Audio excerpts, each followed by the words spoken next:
Okay, let's just dive right into this. Welcome back to The Explainer. Today, we are taking a deep, focused look into a sequel that honestly completely redefines its own genre. We're talking about the escalating crucible of Sisu 2, Road to Revenge. Now, if you're familiar with the first film, you already know it delivered this explosive, jaw-dropping survival action. But what makes this new installment so utterly fascinating is how the filmmakers took that traditional action formula and totally elevated it. They've woven this deeply emotional narrative about trauma, memory, and just profound resilience into, well, literally every single bullet and punch thrown. So we're going to break down exactly how this film manages to be a pulse-pounding thrill ride while also being a quiet meditation on grief. But right off the bat, I have to ask you a question. What happens when a legendary, battle-scarred warrior drags the literal, dismantled remains of his family home across a totally hostile wilderness? I mean, it's a surreal, almost mythical premise, isn't it? And because of that, we're actually going to skip our usual agenda today and plunge straight into the incredibly quiet, melancholic opening of the film. Audiences probably went in expecting this movie to kick off with massive explosions and gunfire, but instead it begins with this beautifully reflective journey into the past. It sets an entirely unexpected tone right out of the gate. Now, to truly understand our protagonist, Atami Korpi, we have to talk about the term that defines this entire franchise, Sisu.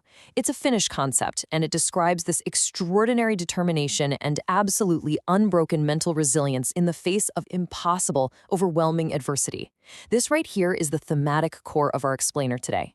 Atami is renowned as this unstoppable warrior, sure, but his legendary survival skills, they don't just come from physical toughness or knowing how to handle a weapon.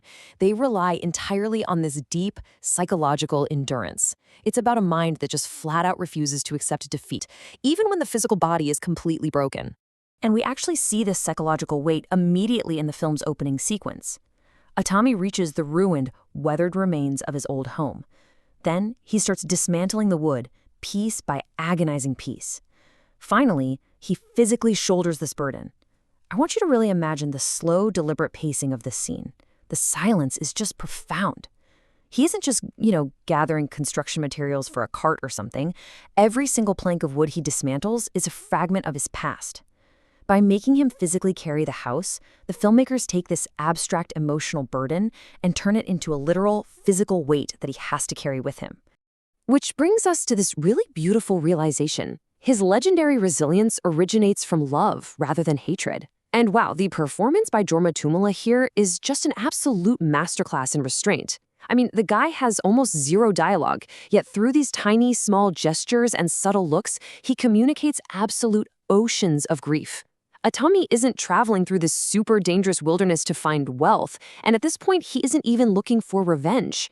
He's enduring all of this simply to preserve a sacred memory of his wife and family. It completely recontextualizes who he is as an action hero. Now, take a look at the stark contrast during Atami's first violent encounter on the road. On one side, you have Atami, right? He's defined by silence, endurance, and this absolute calm. On the other side, the Soviet soldiers who cross his path. They are entirely defined by arrogance, intimidation, and a frankly fatal underestimation of the man standing in front of them. These soldiers see an aging, lone traveler carrying a pile of old wood, and they just think, oh, he's an easy target for some cruelty.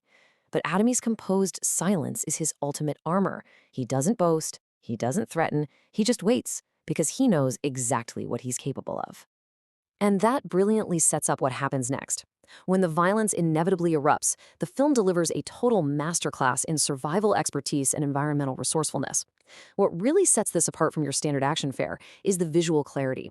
There is absolutely no chaotic shaky cam editing here. You see every single tactical decision Atami makes. He is vastly outnumbered, right? So instead of just relying on firepower, he turns the environment itself into a weapon. Literally, everything around him is utilized with this lethal creativity, proving exactly why he's a living legend among soldiers. But, of course, the threat level doesn't stay small for long. Notice how insanely fast this escalates. First, he easily handles the lone ground soldiers, but his enemies quickly realize they are dealing with a total phantom, so they escalate things. They bring in highly mobile motorcycle units to swarm him from every direction across the open terrain. And when that still isn't enough, they literally call in ground attack aircraft. No joke. The hunt for one single man carrying old wood transforms into this dynamic, relentless combat zone where danger is striking from the ground and raining down from the sky. The sheer disparity in force here perfectly highlights Automati's unbelievable resilience. So this relentless chase leads to a spectacular and honestly heartbreaking climax on the edge of a cliff. Under the overwhelming pressure of aircraft and motorcycles, Tommy's truck, the one carrying his dismantled house, plunges right off the edge. And this is a massive turning point. It's not just a cool cinematic stunt. That plunge represents the physical and symbolic destruction of a sacred memory. For a second there, it really looks like everything that Tommy has fought so hard to preserve, the whole reason he is even out there in that wilderness, has been totally and violently erased. It is at this absolute lowest point that Tommy is captured. He gets brought aboard this heavily guarded, moving train. And here, we get a truly fascinating psychological turning point.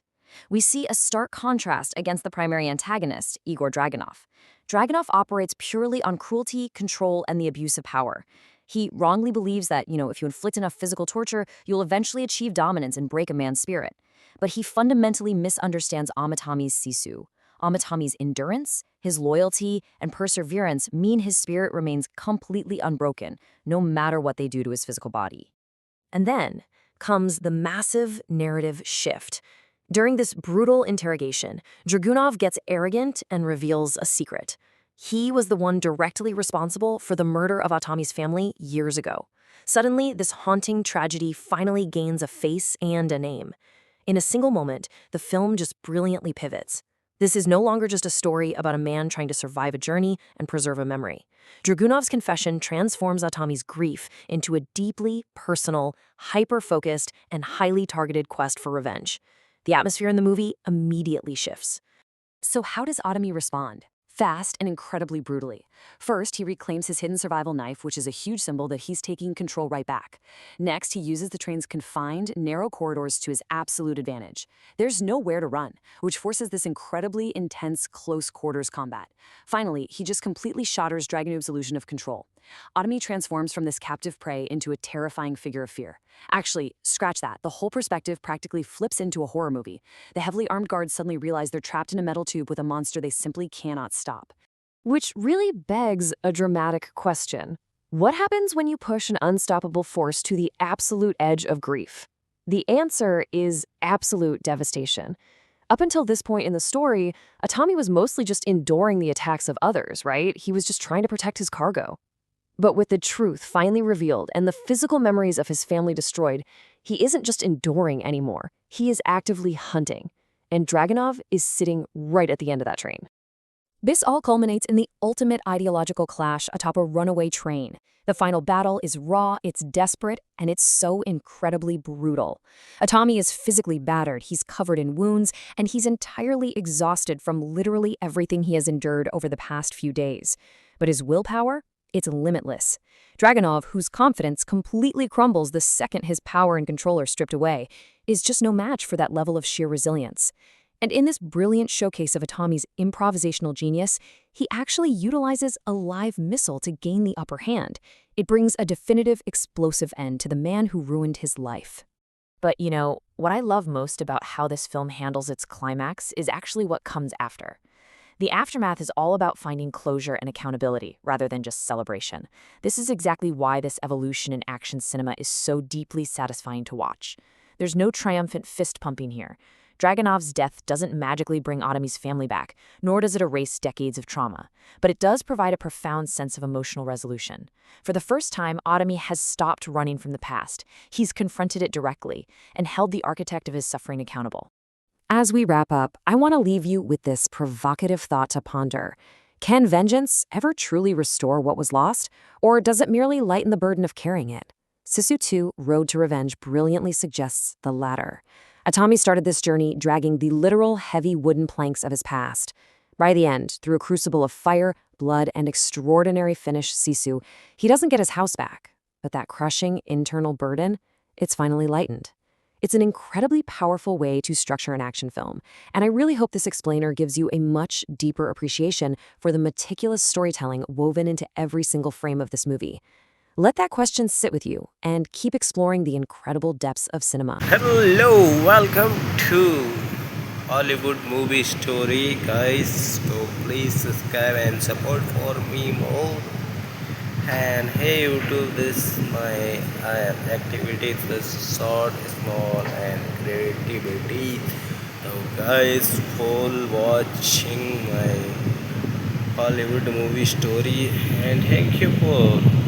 Hey YouTube, now is mass content is my content. I am activity this. Okay.